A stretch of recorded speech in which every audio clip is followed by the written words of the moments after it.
Plot twist, your boring HMO could make you richer. Welcome to On My Watch. I'm Dr. Riz. Hey everyone, welcome back to On My Watch. We're here to cut through the medical jargon and simplify healthcare so you can make informed decisions with confidence. Dive in. Housekeeping note, I'm a healthcare professional, but not your specific advisor. This is for educational purposes. Look at your own paperwork. Now let's talk superpower. If you've ever sat down during open enrollment and stared at your options, you've probably felt like you were being asked to pick a side. On one side, the HMO low copays, small deductible, total comfort, but a tight network and a gatekeeper doctor. On the other side, the high deductible plan with an HSA. You love the idea of tax-free money that rolls over forever, but that deductible looks like a wall. Think about that for a second. Open enrollment gets rushed. A drop-down menu, a plan name you don't recognize, a select button, and then you live with that decision for a full year. That's exactly why this gets misunderstood so often. So you think you have to choose comfort or wealth building. Here's the truth nobody puts on the enrollment portal. You don't have to choose. Today I'm showing you how to combine a high deductible HMO with an HSA. I'm showing you why that combo can quietly act like a low deductible plan while building you a tax-free medical nest egg most people never touch. Let's get into the fundamentals. Before we talk taxes, let's give the HMO its due because it gets dismissed as too restrictive way too often. Two things make the HMO structurally powerful, and these are principles I've studied for years on the administrative side. HMOs negotiate wholesale rates. An MRI priced at $2,000 retail can run as low as $600 in network. 1. Coordinated care. Your primary care physician is the quarterback tracking your history and labs. That coordination is one of the best defenses against the fragmented, duplicated, error-prone version of healthcare most people experience. When one doctor is quarterbacking your care, you get fewer duplicate tests and prescriptions. So, where does the traditional HMO fall short? To give you that $20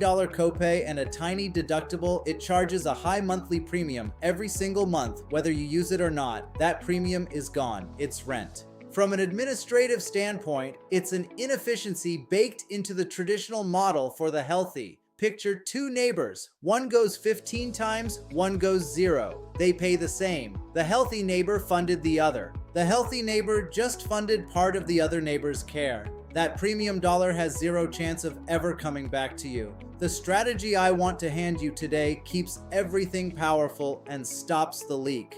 Section 2, the high deductible HMO is the key that unlocks the HSA. This is the part most people never hear about. HMOs and HSAs are not mutually exclusive. A plan can legally be structured as both. For 2026, the IRS requires that plan to carry a minimum deductible of $1,700 for individual or $3,400 for family with an out-of-pocket cap. Meet those numbers and you've unlocked eligibility for an HSA. When your premium drops because you move to the higher deductible version of your HMO, that's not free money to spend, that's fuel. You redirect it into your HSA. Let's look at the 2026 contribution limits. For 2026, the IRS lets you contribute up to $4,400 as an individual or $8,750 for a family, completely tax-free, plus another $1,000 if you're 55 or older. This is tax-free money for your future healthcare. The HSA is arguably the single best tax vehicle available to any American, better in some ways than a 401k or a Roth IRA because it's triple tax advantaged instead of double. Let's break that down. Money goes in pre-tax, lowering what you owe today. It grows tax-free. You can even invest it in mutual funds, and it comes out 100% tax-free as long as it's spent on qualified medical expenses. This isn't a fringe idea anymore. Employer benefit surveys now show roughly 60% of employers offer an HSA option, and the majority kick in their own contribution. This has become mainstream infrastructure. Employer surveys show 6 in 10 offer this. Most people just haven't been shown how to use it. Average HSA balances have been climbing as more people learn to treat the account as a long-term investment. After age 65, an HSA basically behaves like a traditional retirement account for non-medical expenses too. So this account isn't just a healthcare tool, it's a retirement tool wearing a healthcare costume. Average balances are climbing. People are starting to see the power. This is about building a portable, tax-free medical fund that protects you for decades. Let's address the fear of high deductibles. Section 3.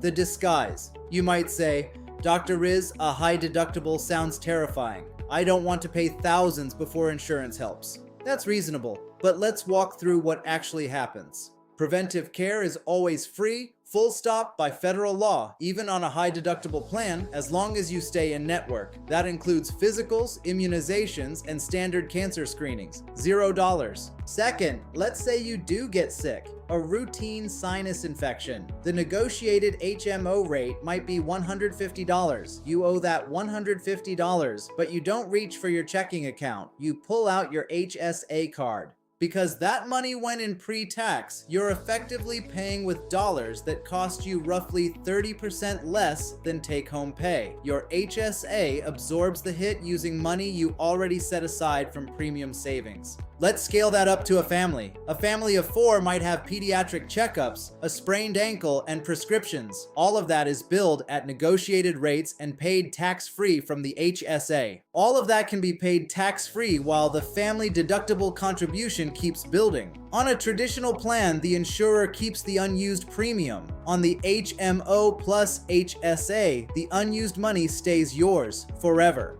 It rolls over. It follows you if you change jobs or retire. It's yours, indefinitely.